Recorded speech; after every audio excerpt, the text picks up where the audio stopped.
Hello and welcome to Console Shock, retro and modern gaming chat with me, Trev, and as always, Stu. How's it going, Stu?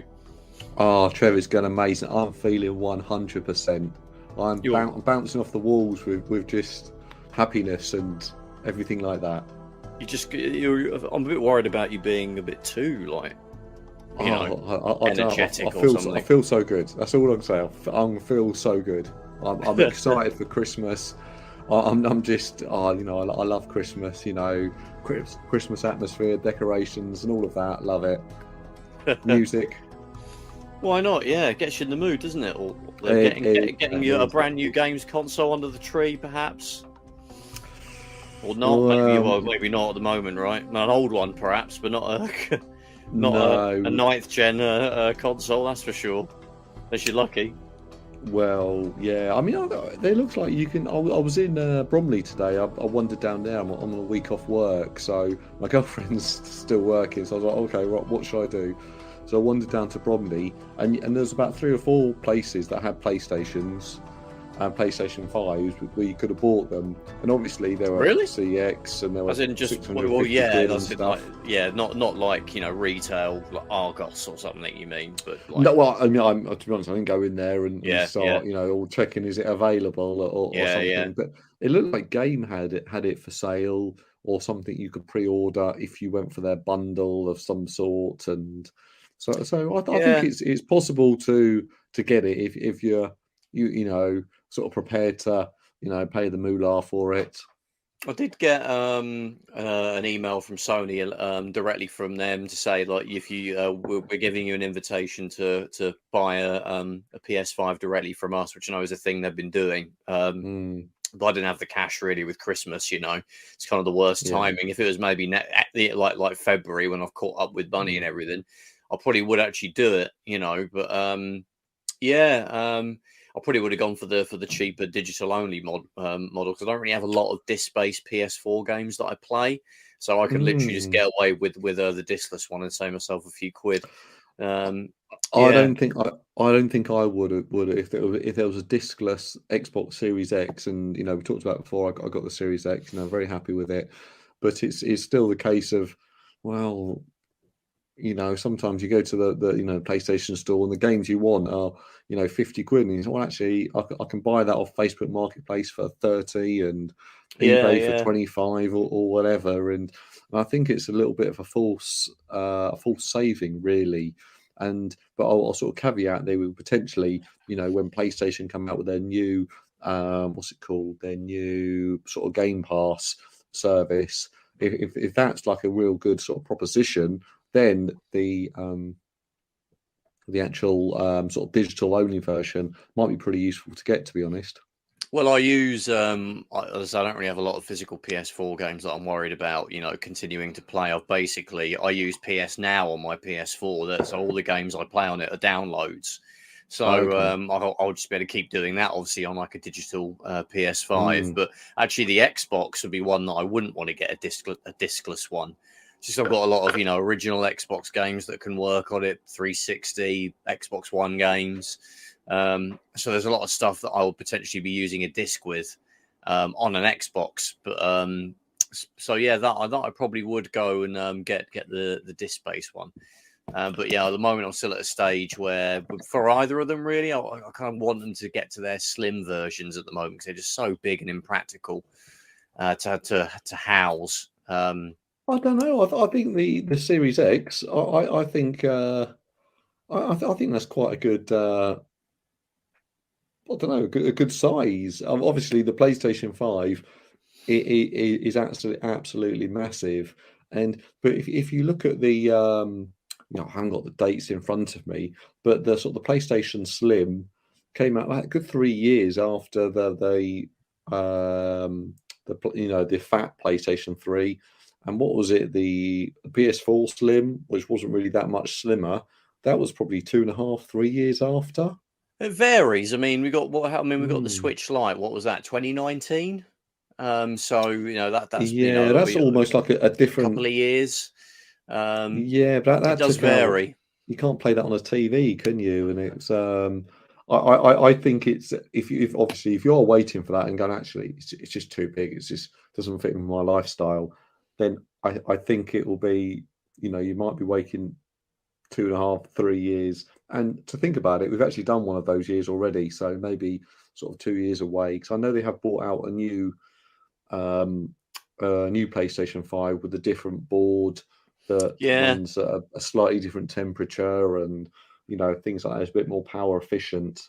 Yeah, they're constantly updating, how they manufacture the sort of the actual tech underneath the casing there. So, eventually they'll get to a point where they like merge I don't know if they already are. The GPU and the CPU are in one. They might actually be that anyway.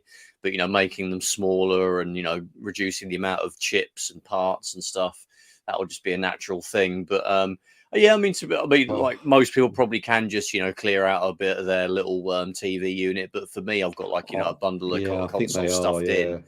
I'm not going to be able to fit anything else. Well, if I would take out, obviously the PS4 Pro, but the PS5 is way bigger than a PS4 Pro, so that wouldn't help. And I might be able to do an Xbox Series X. It'd be a bit tight, but taking out that would obviously replace my One X.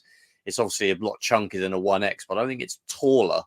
I don't think when you stand the One X vertically, so it just needs a bit more width. So that I might get away with, but again, I have a very unique, weird setup that a lot of people, don't have. Like we talked about, most people, when the new generation of consoles comes out, the old one goes in the closet or goes in the attic, and the new one goes straight in, and the old one's never thought about again until they sell it on eBay or something years later. Whereas people like ourselves who like to play the older games, we want to kind of keep them around, don't we? Although with these new consoles, they are backwards compatible with the previous generation, but even it's still just the space factor for me. I mean, a PS5 is bigger than a fat PS3, which does fit in my unit with a couple of other bits. It is a big unit. I mean, what I was always sort of thinking, I'm sure I'll get a PS5 at some point. Is actually I'll position it sort of behind the TV. Yeah, that's what I'd end up doing. It's almost like move the TV, 5-6 centimeters forward, to the edge of the cabinet, and then actually have it behind. And from your point of view, if you're going to go down the route of, well, I'm going to have the or the digital only one, well, you haven't really got to think, okay, right, I've got to get behind there to put a disc in, take it out, and all of that. Sort of rubbish. I think I'll try and get the disc one, so I will have that to sort of try and contend with. But I think it's sort of ways round it. I find that with my Xbox, I don't tend to sort of be taking discs in and out all day long. It's not like sort of PlayStation one day, you play this game, you play that one, and it's I tend to put a game in, right, and play that to completion, or play that till I'm completely stuck, or I just got bored with it, or whatever, which usually takes a bit of time. Yeah, exactly. Yeah, it's a different way that we play with these things now. I mean, it actually does bring us on to what we're going to talk about now.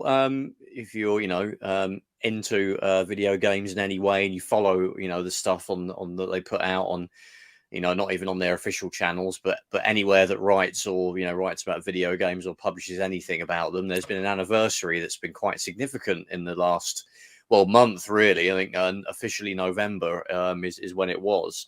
But it's the 20th birthday of the Xbox. I mean, knowing that, that's now 20 years old, how does that make you feel?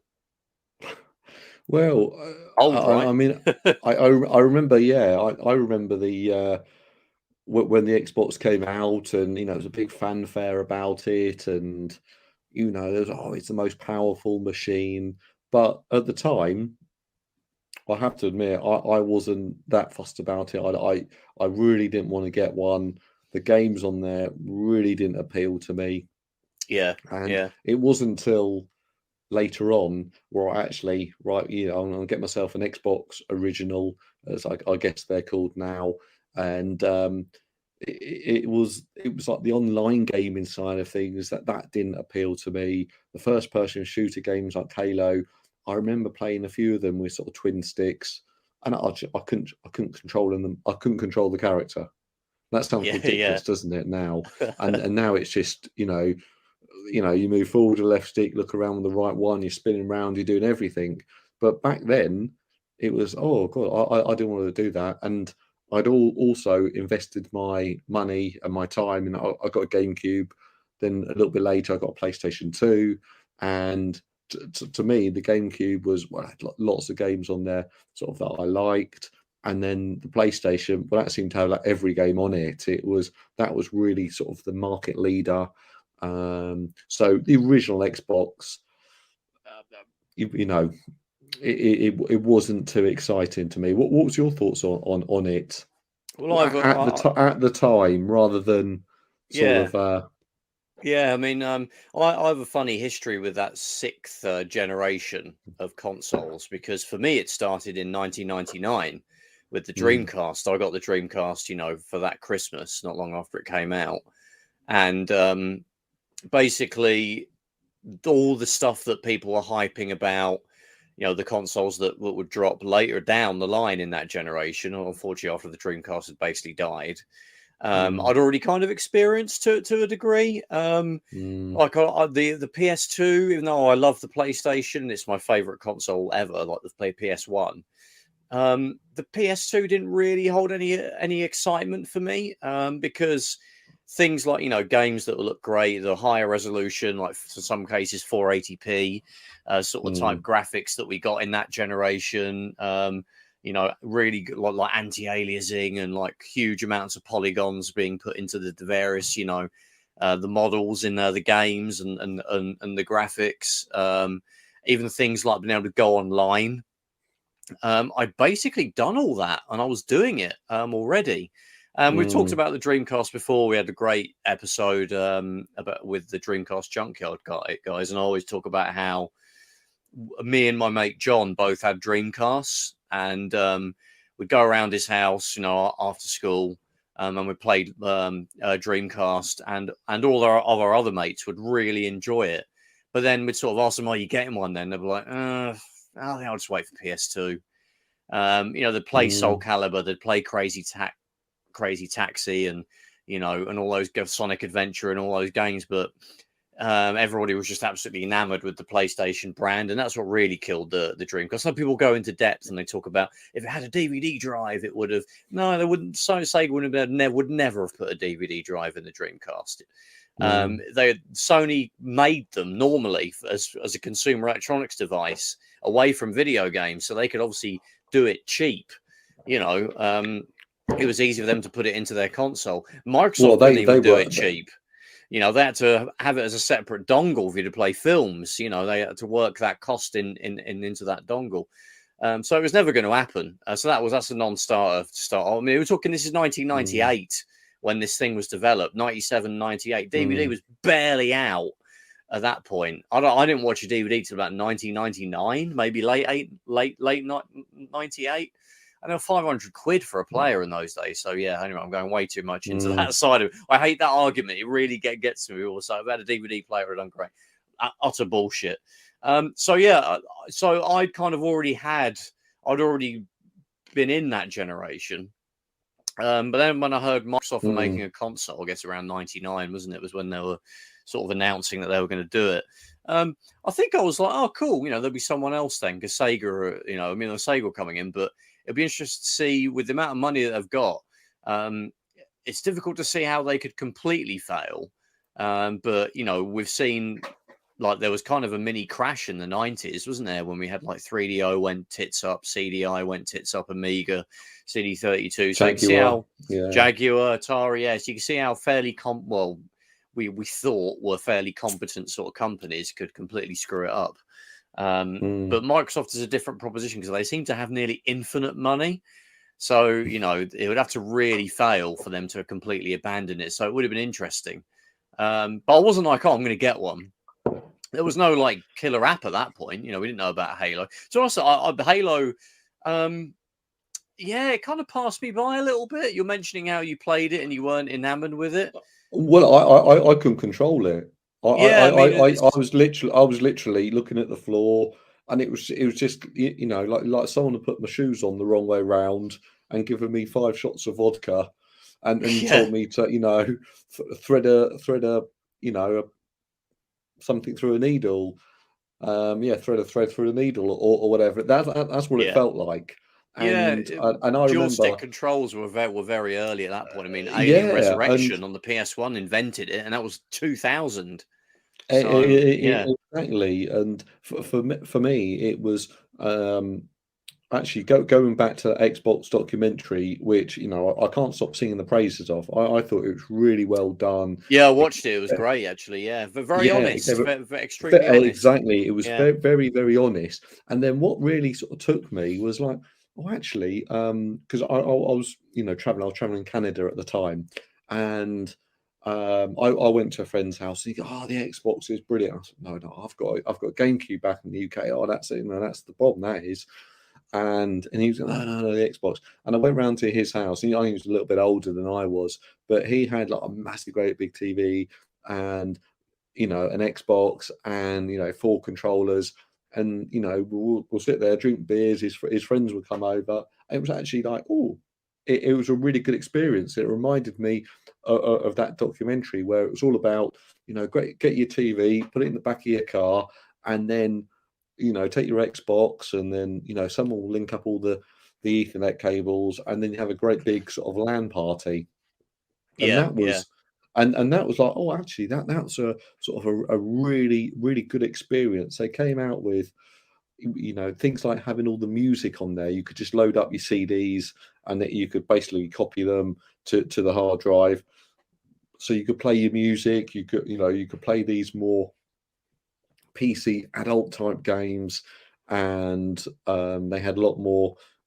I mean, it was a year after when the online service came out, and it was quite interesting in a lot that later for documentary. us. It was 2004, I think, that we got Xbox Live. Yeah. Well, yeah, really, yeah. Well, we didn't get the Xbox till what sort of got me about 2002. that was We people got like, it late. was it really? Oh. Yeah, we got it. But with the came out online, just with the before the online, GameCube, I think. I think they came out on the same day. I think It might have that's been. right. It was really close. I'll look it it was up. they were very, very close. But with the online Yeah. service, people were saying, "Well, I can get online for free on my PC. Why will I spend $39.99 a month?" Yeah. But then once you got in there, and the concept of having your gamer tag, which you used on every game, and they were almost like, "Well, yeah, I'm whatever my name is online." And you have your friends, and then you talk on there and go, "Okay, guys, right, we're all got bored with this game now. Right, what are we going to buy next?" And then everyone buys, Project Gotham 2, or everyone buys, Halo 2, or everyone goes on to the next game, and it was really sort of a good idea. Yeah, I mean, they did show kind of what I would say is like an idealized, group of situations of how people play the Xbox. I mean, God, if I talking about my experience of playing the Xbox in real life, it's totally mundane compared to that. I didn't know anybody that the very few people had it. Well, actually, a decent amount had the Xbox. Like, I had 3 or 4 friends that did in its heyday. A lot more people had PS2, as you could imagine, but I didn't know anybody. I mean, I grew up in a very like old school town, seaside town. I didn't really have this kind of culture. I didn't really know anybody. I certainly didn't go to like LAN parties. My experience of playing the Xbox for myself, was, to be honest, it would have been mostly playing like I don't think I had more than like 5 or 6 games for it. It's when I had kind of 2 spells of the original Xbox in its heyday. I remember I sort of bounced between the Xbox and the GameCube actually on that gen. Obviously, this is past the Dreamcast kind of era, which had already kind of died by the time the Xbox had come out, or at least it was on its very, very last few releases of games in Europe.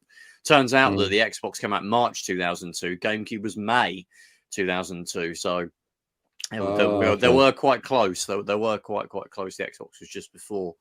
But yeah, I did play Halo multiplayer, but it was just going around a mate's house and just plugging in the controllers and doing split screen.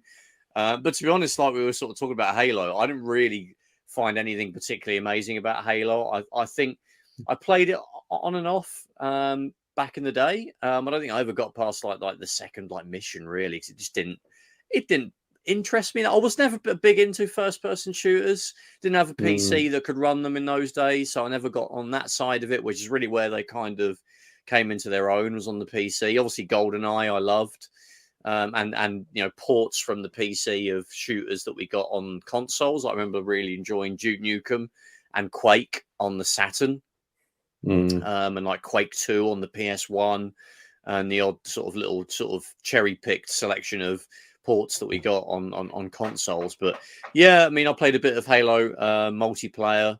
It's also never really since GoldenEye, I've never really been into playing multiplayer first-person shooters. I don't really get much enjoyment from them. I don't really play multiplayer games generally these days anyway. I prefer single-player games. But yeah, so that kind of passed me by, I'm sorry to say. So I can't give that classic Halo was amazing. I played it loads. To be honest, I didn't really make a point of sitting down and saying, right, you know what? I'm going to play them and I'm going to complete them until Master Chief Collection came out. And I sort of went through the first 2 games, and they're all right. I like them, but I wasn't I think they're cracking games, and you consider from where they were and how fun and how you can do each mission slightly differently, and you can run in or you can snipe everyone, and there's all different ways of doing it, or go round on the Warthog and just run everyone over. And to me, I thought they were a cracking game, and I think when I was furloughed last year, I literally went through every one, and for some reason I found Halo 2 extremely difficult. But every other game, I didn't just run through them piece of piss or anything. But it was Halo 2 was a difficult one. Yeah. I kind of tried to power through them. So they are difficult games, and I managed to sort of do it. It took me a little while, but I did do it. I haven't touched 3 and 4 and all the others. I'm sure I will at some point when I get an urge to do it. I mean, I thought 3 is good, but it looks very dated now, and it's still got a slightly dated control system compared to sort of the current games. But Halo 4, I very much enjoyed that. I thought it was a great game. Halo 5, people speak quite negatively about it, but the actual sort of gunplay and everything was pretty good. But I mean, I guess sort of moving forward, then obviously you got the original Xbox, which I think we both got sort of mixed feelings about it. And I always describe the original Xbox as that's when there were sort of it was ahead of its time. They were trying to do lots of things, but it was a 360. That's when they got it right. I think so, yeah. I mean, you could almost call the Xbox original as like a public beta test, because they really dumped it. Like, as soon as the 360 come out, they just basically almost disavowed the original Xbox. I mean, games were coming out for a good year, a couple of years really. The sports games are still being made. You could get FIFA 06, 07. This is obviously a couple. The 360 was already out when those came out, but the 360 was really where it took off. I think, especially in the UK. I know it's a very up and down kind of sales sort of history that it had. I remember though when it came out, I didn't get one on launch. Again, it was a weird point in my life where I wasn't really massively into gaming. I kind of bounced around GameCube and Xbox. I was also a student at the time, so money wasn't great. I think I picked up a 360. It would have been in 2006, I think, when there was a few starting to float around secondhand shops like Game Station. That's when I picked one up, and I've told this story before. I actually went through a couple because they both read Red Light of Death on me, and then I thought, sod this, and bought a PlayStation 3. So my history with the 360 is kind of weird as well. Yeah. Well, my experience is I worked in was one of the owners of Chips down in Ashford, and which is a computer game shop. And I was obviously talking about PlayStation games, but Chips was before that. And for there, it was like the 360, and you would have all the customers on your friends list, and I'd go back home after work, and then we'll literally I'll play on there with the customers, and it was a real good sort of community, and so that's what I really liked about it. And it was the first console to do HD. It didn't originally have a HDMI lead, but it did, in the second or third iterations of it. But to me, it was just like, it was so good with the gamer score. And we used to do a league table in there, like, who's got the highest gamer score here, and some guy had something like 64,000 gamer score. And this was like a year after it came out, which, I still haven't got more than that. I'm 30,000 or something. But it was just, I thought it was an amazing machine. And talking about sort of sales, I think it just was surpassed globally by the PlayStation 3. But I think in America and the UK, it certainly outsold PlayStation 3. And from my point of view, running the shops, it was, when new games come in, we might get 10 copies on the Xbox and maybe 6 copies on the PlayStation 3, and it was almost it was like that for every sort of new release.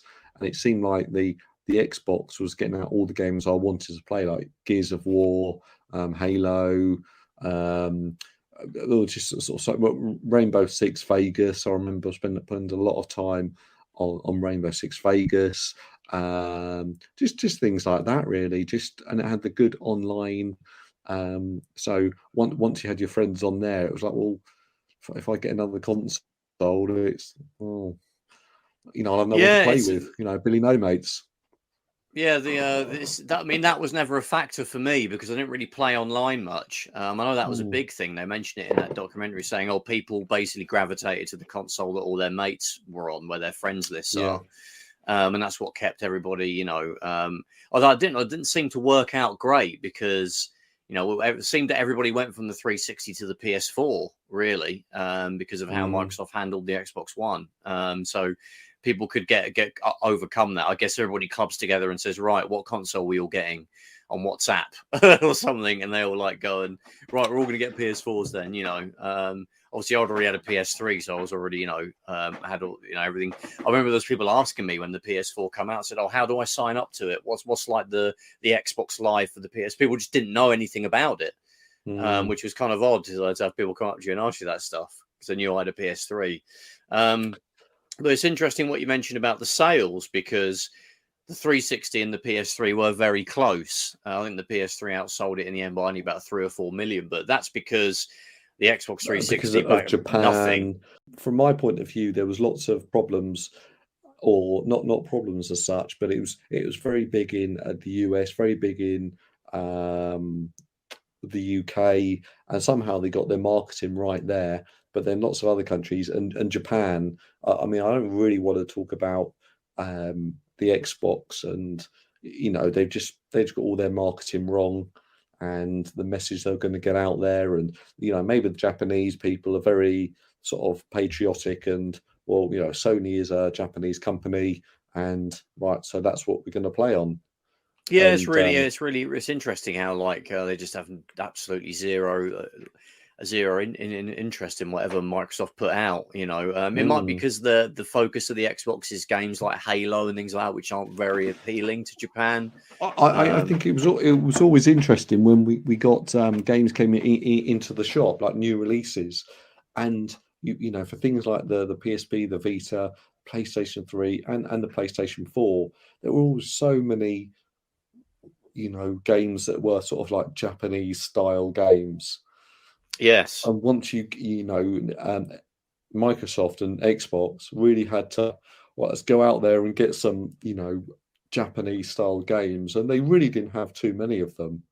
To be fair, not and it's still the case now where so many more Japanese style games, the sort of the real intense RPGs like the Shin Megami Tensei, Persona games, and what are those other ones? The ones that are more sort of interactive novels and dating simulators that obviously not my cup of tea. Never played those at all. But like bullet hell shooters and things are actually a few of them came out on the Xbox 360. Yeah, a few of them, but I think they probably had to really try and pull in a few favors to get even a few of those on there, because the Xbox 360 and the Xbox One, I think they've all sold absolutely awful in Japan. They're just not. People are just. I think X in Japan means something like no. So for them, it's called the no box. So it just doesn't make sense. And you know, all the games they like come out, you know, from a company that's you know, been in Japan and everyone knows them for the last 50 years. They've all built up a lot of trust with them, and maybe they just associate Xbox with, you know, Microsoft, and you know, that's what powers their computers rather than their entertainment.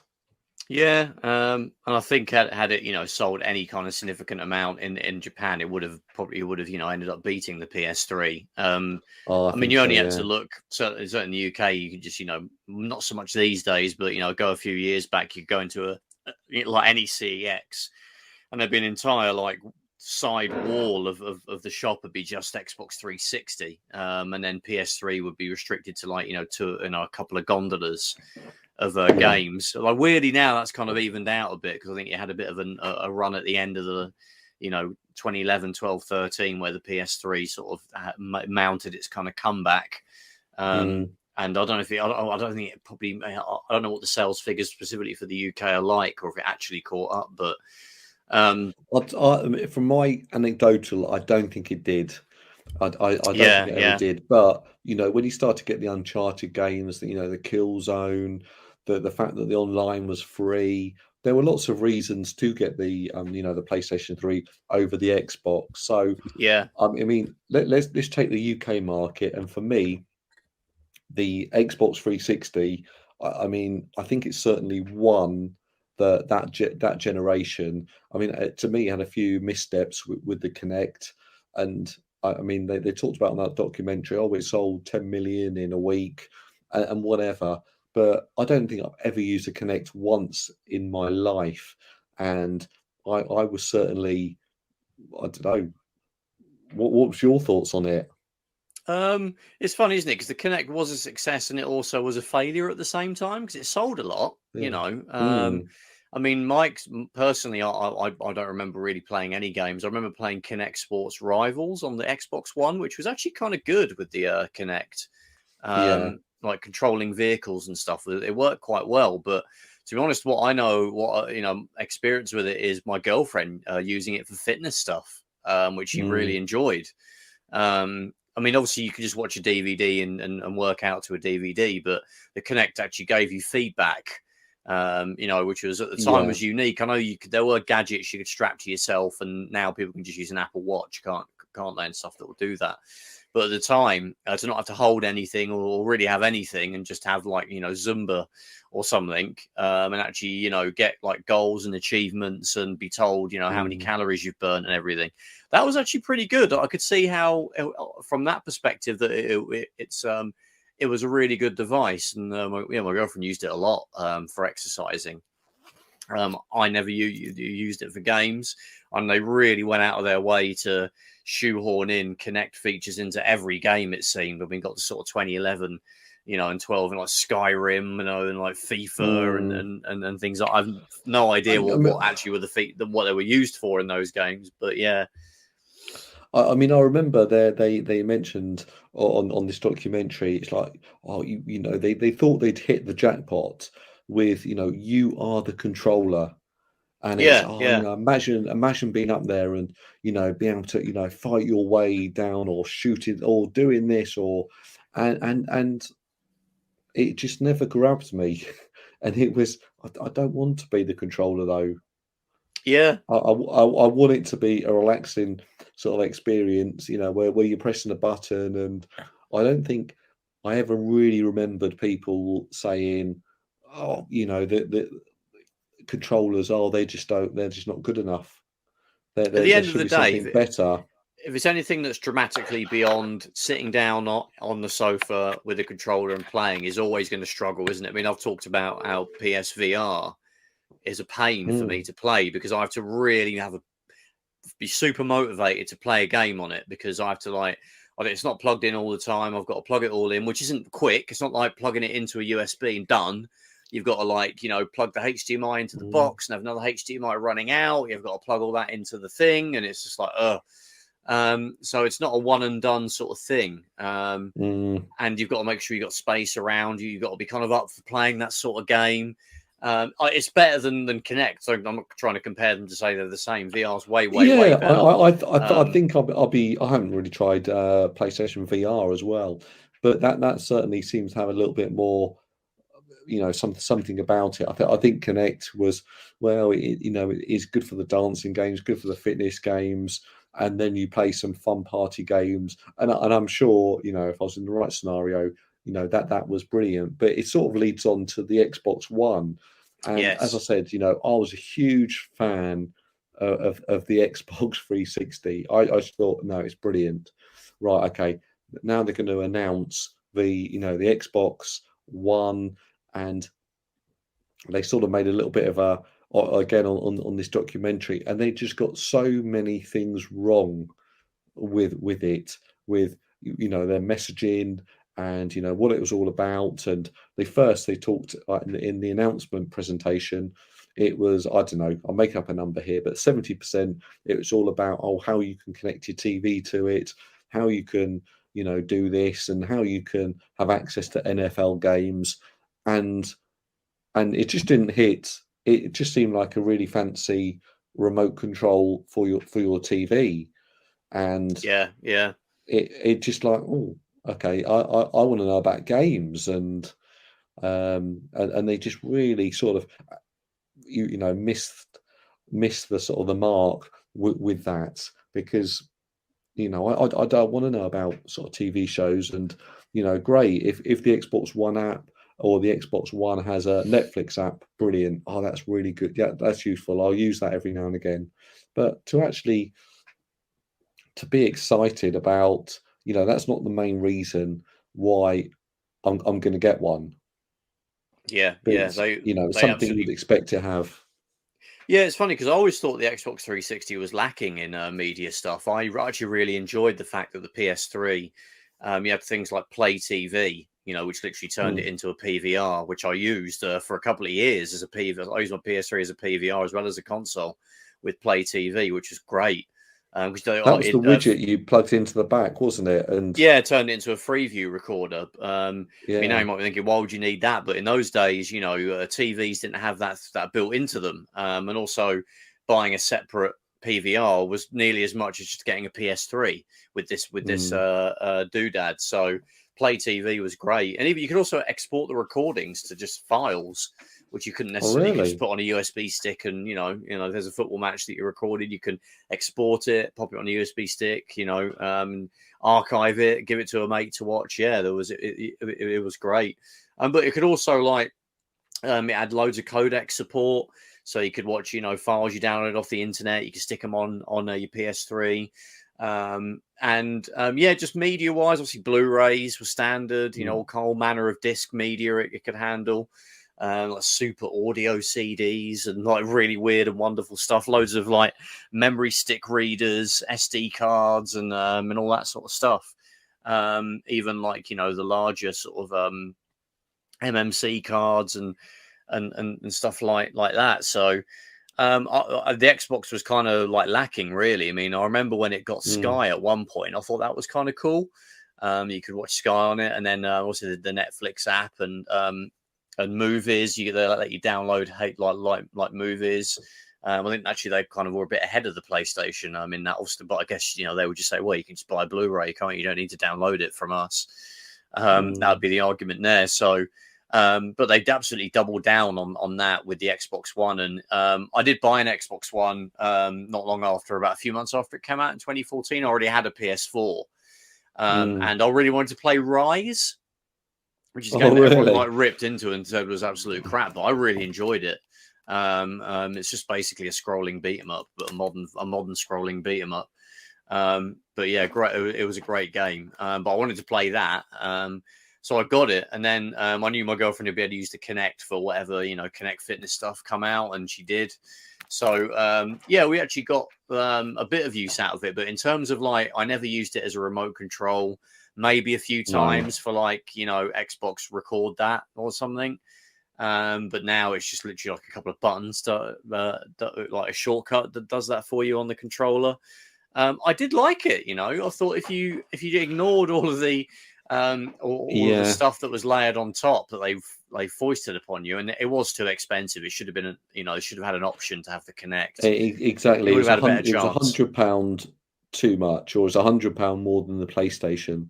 Yeah. It wasn't as powerful as the PlayStation 4, and that was the first time I really discovered, all of the Digital Foundry type videos. The resolution wars started. Yeah, big time. exactly. And they go, oh yeah, on the PlayStation 4 it runs at 1080p, and then on the Xbox One it runs at 940. Oh well, I really wouldn't recommend playing Just Cause on the Xbox One. It's a real mess. You get lots of screen tearing, and it was just like, oh my god, what have they done? So it didn't perform as well. And it also had that whole issue with the where you couldn't lend your games to your friends. Oh god, yeah. And sort of the DRM, it was something about you bought the game and the license was on that console, so you could only play that game on that console. Yeah. And well, okay, well that doesn't really make sense. And that was, how I got my livelihood at the time. So maybe if it was explained better, that people would have sort of understood that a lot more. But for me, it just seemed like a very they just got everything wrong. And it wasn't until about 3 years later where they were not almost giving them away, but I think actually there's quite a few exclusives now that's come out for the Xbox One. So I picked up a second-hand one for about £100, and I actually thought it was really good. And I played Halo 5, I played Forza, quite a few other games on it, and I was actually sort of quite impressed with it. It was quite good to go back into the Xbox sort of ecosystem. And I think, well, actually, it does run quite well, and they've certainly made. I think that's what they talked about on the documentary, was how all the mistakes they made. They brought in Phil Spencer, who'd previously been the presenter on Location. They brought him in to basically sort of steady the ship, and they brought in Kirsty as well to help. Bit of a random team, isn't it? But it worked. Yeah, Kirsty and Phil from Location into. I just call it Location Squared. It's quicker. Yeah, exactly. But on a serious note, I think they did a really good job in actually going, right, it's all about the games, guys. They talked about on this about the ideal Xbox, and just basically really just giving a good show of it. Yeah, I mean, say I really enjoyed. I still use my Xbox One. I've got a One X now. Obviously, they turned it around sort of the midpoint of the generation when we got those sort of mid-gen refreshes and the PS4 Pro and the Xbox One X, and that kind of caused it to turn around, where the Xbox One X became more powerful and the best versions of games were on the Xbox One. But yeah, for a while. And it was funny because it's bounced back and forth a few times. There was the original Xbox, which was more powerful than any of the other systems from its generation. It was, beat the PS2 in that sense. Then we had the 360 versus the PS3. I mean, there's still some debate as to, which one was actually more powerful. I mean, a lot of people are adamant it's the PS3. Like, look at Uncharted, but. And you could argue that, well, the Xbox 360 has some of the late generation games like, Rise of the Tomb Raider probably look as good as what the, Uncharted did. So, and then there was that during that whole generation, games tended to run better on the Xbox 360, sometimes really dramatically so. The resolution would be better on the 360, and the frame rate would be better. Like, EA Sports games were 30 frames a second on the PS3 to start off with, and there was 60 on the Xbox 360, so there was that which they could hit PS3 over the head with. It obviously got better at the end because programmers got the hang of the PS3 more, but for the most part it was basically the 360 was the place to go for wanted to play the best version of a a third-party game, outside of the PC. And then it flipped again with the PS4 and One, where the PS4 was better, and the Xbox One X changed that. And I think now, really, with the Series X is very marginally more powerful than the PS5. I think it's a tiny bit, and nothing like what happened in the last gen. No, and I think they've sat in a room together because when you look at the Xbox Series X and the PlayStation 5, they're practically the same hardware. Yeah, exactly. So I don't think that's any sort of coincidence. And I mean, they really have been for a while. I mean, it wasn't like when we talk about ports and between consoles. I mean, probably before the Xbox 360, it was a real sort of task for a developer to port a game over, and even more so when you think about like N64, PlayStation, Saturn. You're basically starting. It's almost like starting from scratch, building a new game, you're rebuilding the game from the ground up for the other console. Whereas you got to the generation after that, there was still a degree of that because they were very different CPUs. Basically, they would go and make their own CPU as opposed to just getting someone to make it for them or buying it as an off-the-shelf sort of thing. Then you got to the sort of 7th gen, and then you basically all the consoles actually had PowerPC CPUs and graphics cards that were very similar. It was really things like RAM and things like that where there'd be bottlenecks, but they didn't really have to build from the ground up, did they? The games, they would just kind of do. Not saying it was easy, it was hard, but it was still hard. But you could port things over. Well, you could do it the easy way. You probably would end up with big performance issues on one side or the other. But you wouldn't need to start from scratch, really. And now, I mean, when it went into the Xbox One and PS4, they were basically the same console, but again, the PS4 had slightly higher clock speed and a bit faster RAM. That was why you could get higher resolutions in certain games and things like that. But really, if you're not really into the Digital Foundry level of stuff, you weren't getting a dramatically worse experience on the Xbox One. There are probably a few examples that someone could show me where the frame rate was so bad it made a game unplayable. I don't think there really is an example I think like that. What they would do is that they'll cut down the resolution, so we go from 920 to 720 or whatever. It would dynamically scale, so it would cover exactly. Those points so you get in more difficult places, and I was actually, and I didn't feel anything when I bought a Xbox One, 2-3 years after when it originally came out. For me, it wasn't really sort of a huge amount of difference. But what sort of always sort of gets me is that how everyone did really jump ship to the PlayStation 4. That was the one that it was like cheaper, and it felt like every Xbox 360 owner then went to the PlayStation 4, and that was the one that in the shop we'll get 10 copies of a PlayStation 4 game, or maybe three copies of an Xbox One version of the game. And again, to go back to what Phil Spencer from Location Squared said, that when it first came out, the Xbox One was literally selling, or the PlayStation was selling 10 PlayStations for one Xbox, and they were just like, hold on, what we're doing here, this is going to completely ruin the Xbox brand. And so I think what I'll mention next is, well, what did Xbox do to get the trust back? And I think they did that with what you've already sort of alluded to, was the Xbox Series X, which I bought because it was like, oh yeah, this is the most powerful machine out there. It can do 4K. It can do 60 frames a second at 1080p. This is the most powerful machine. It's got loads of RAM. It's really good. And then they also did Game Pass.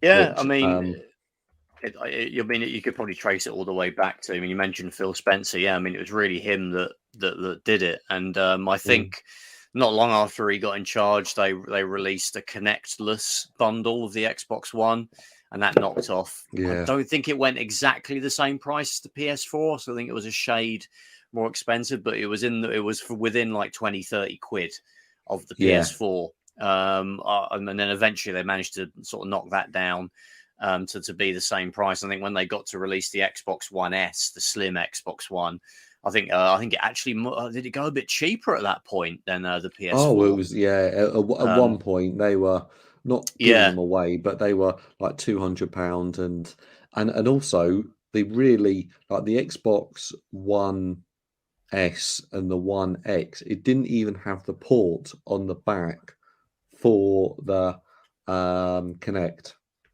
Exactly. Yeah, they really just dropped it. And it's to me, it's just like, oh wow, they're really not for this Kinect anymore. They've done all their research, and people are not fussed about it, and and that obviously helped straight off the bat. And there was some really good bundles with the games they sort of put in there, but I think it was already, to be honest, the damage was already done. I think a little bit. I don't think it was ever going to catch up. But yeah, then I mean, kind of out of the blue, there was these weird rumors of the PS4 having like an upgraded version come out, which is weird because I don't think anybody was really asking for that. But I think they probably got a whiff of Microsoft maybe were planning the same thing. So I thought, well, we need to get on it. And oddly, PlayStation got theirs out first, the PS4 Pro. And I think it was also people were kind of pissed off that these consoles kind of weren't, when they came out, they were kind of seen as kind of, low spec gaming PCs. Whereas, previous generations of consoles before, when they came out, they were like absolutely light years ahead of what you could get on the PC for the same price. That was true with the PS3 and the Xbox 360, but it wasn't with the Xbox One and the PS4. So I think they were kind of making up for that a little bit. We got the PS4 Pro, and then we got the Xbox One X, which the leap in power, was huge from the base. Wasn't it like, I think the base Xbox One is about 1 teraflop, and the Xbox One X was 6. So it was like 5 to 6. It was a huge amount, and then the PlayStation 4 Pro, which I've always thought, I want to get myself one of them. But the PlayStation 4 Pro has actually become a 1080p 60 frames a second machine, rather than it can't really do sort of 4K gaming except on maybe some indie games, and so it was a lot more powerful than that. So a lot of people were like, oh, actually, they've sort of built back the trust, and they brought out this really good sort of console, and so I brought an Xbox One X on day one, and I was very pleased with it. And I mean, sort of going into sort of the next gen, obviously you got the PlayStation 5 announced, and the Xbox Series X, and the Series S and X, the Series S and the X, and it seems like a bit of a like sales wise, I think, let's be realistic, the PlayStation 5 is selling more, but it is the Series X, I think, is doing really well. Yeah, I mean, it's certainly doing better than the Xbox One did. A lot better. I don't think. I mean, they're not releasing sales figures, but I mean, so I'm reading some places that the PS5 is really quite outselling the Xbox by a decent margin. There's other places that are like, well, it's a little bit closer than that. I think the PS5, unless I can't see anything changing dramatically. I mean, to be honest, they need to be able to get these consoles readily available in shops, which I don't think is going to happen. It'll probably be. Will it happen at any point next year? Certainly not in the first 4 or 5 months. I don't think. I don't know what your thoughts on that are. I mean, they seem to be getting the Series S. You can buy that one as and when you want it. So that's good from that point of view. But for me, I would have never have considered that machine. But it is good that they are bringing out, or they're getting better at sort of bringing out these consoles, and it's just you see the same problem with everything that's got microchips and that needs a bit of silicon, and everything's got the problem, and then it's exacerbated by the fact that they're all working from home. We can go out at the moment, but potentially there might be another lockdown, or there has been a lockdown. So that's people are thinking, oh, okay, I'll get myself a console, and there just seems to be huge delays on buying the Switch, huge delays on buying graphics cards, and then huge delays on the Xbox Series X and the PlayStation 5 is. Yeah, I mean, obviously it's extraordinary circumstances, but when we go back to the previous gen, I mean, I got a PS4 I think I got it delivered to like the day before it came out. Actually. I got one on day one. Yeah. So, but I mean, so I think the PS4 was difficult to get for a few weeks after that, but I think by January, it came out in November of 2013. I think by January, February, you could walk into an Argos and just pick 5 of them up if you wanted. I don't think the Xbox One was really ever sold out in those early days. Now it's just like absolute hen's teeth to get either of them, apart from the S. Yeah. But I think, from my point of view, is the console manufacturers. I think that the way they want it is it to be in very short demand at Christmas, but then available the rest of the year, and that's what they really want to aim for. Because if you think about it, it came out over a year ago, the Series X, and they're still not readily available, and that's absolutely crazy. Yeah, I mean, we were saying, I think probably in that latter part of 2020 when they were coming out, that all consoles are difficult to get in the first couple of months, but by April next year, so April just gone, you'll be able to walk into a shop and get them, but it's nowhere near that, and it doesn't look like it's. Obviously, there's a new variant which we're battling at the moment. That's going to cause further delays. I think in another year. And then maybe if there's no further setbacks, you might be able to get to that point where you can walk in.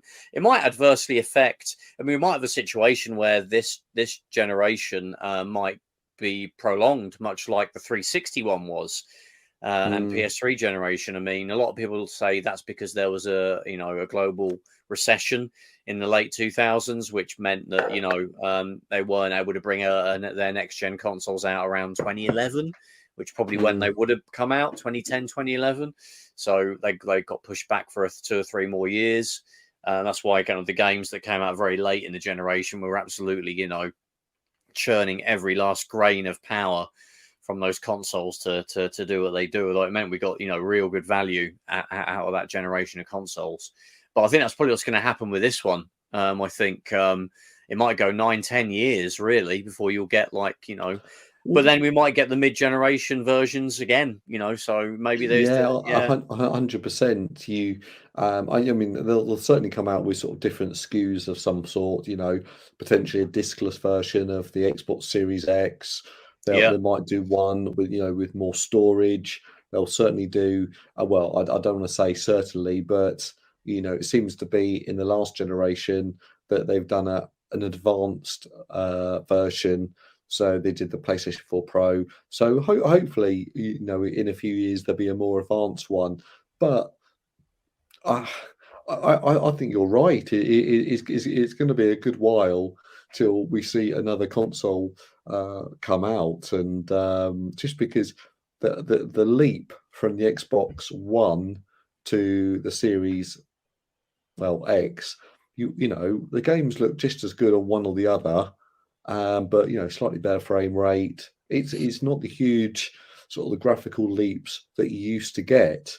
So the way going from the base one to the Series X is huge, but because we got that mid-gen update, it kind of tempered it a little bit. 100%. And you look at the PlayStation 5.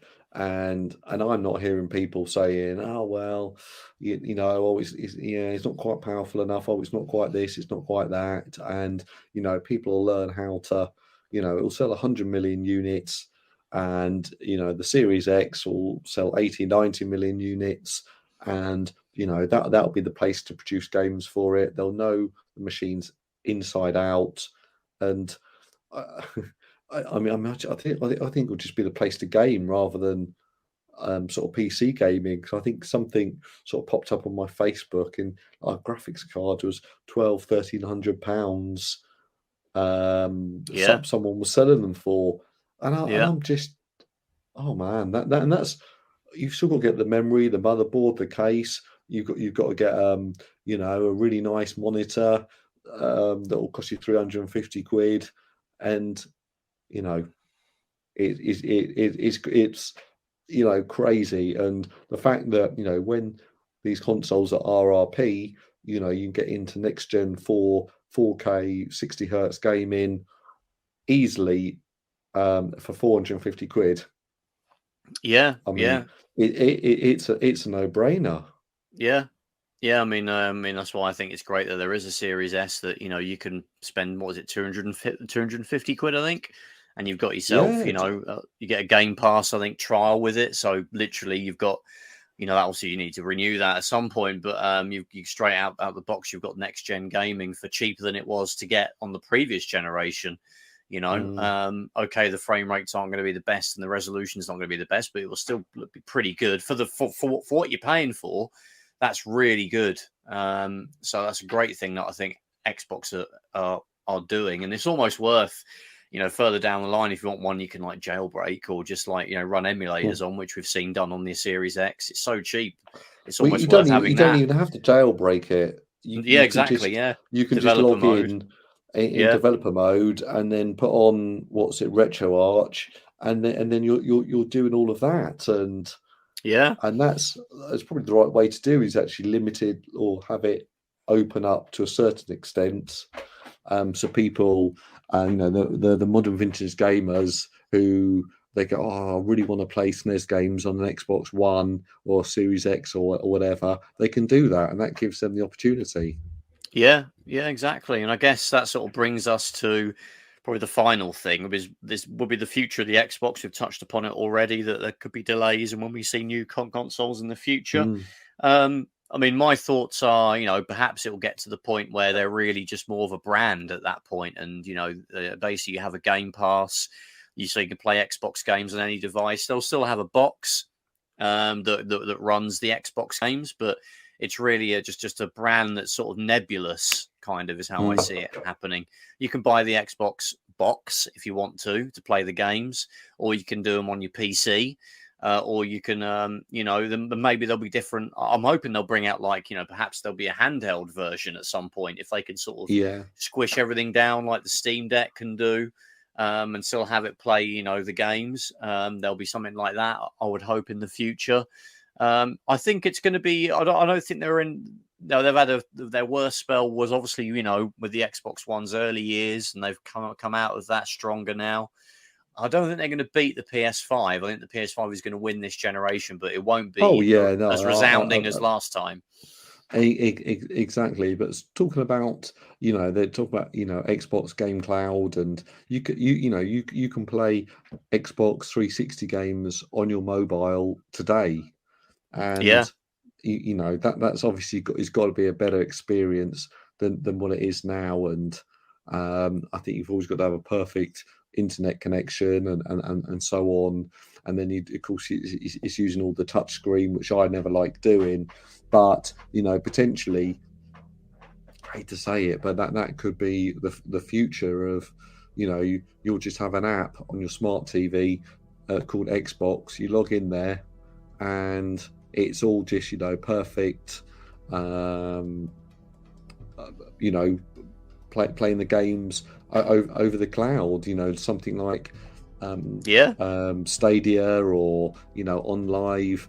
But obviously, I still think it needs a little bit more work on it to be a real sort of benefit.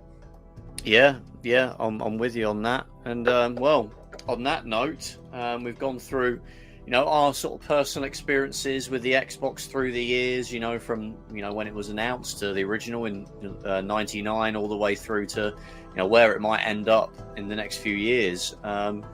And yeah, hopefully, you've got some memories you'd like to share with us as well. Where can you get in touch with us, Stu? Well, we are everywhere. So we're on YouTube. If you search Console Shock, we're on all of the podcast clients. So things like iTunes, Stitcher, Google Podcast, Spotify. You can find us on there. Again, search Console Shock, and you can find us on Twitter and Facebook. Again, if you search Console Shock. Awesome. Well, hopefully we'll hear from our listeners. Check us out on those channels and give us some feedback and let us know what your thoughts on the 20 years of the Xbox. But otherwise, thank you for listening, everybody, and we will catch you in the next one. Take care. Take it easy, guys. Bye-bye.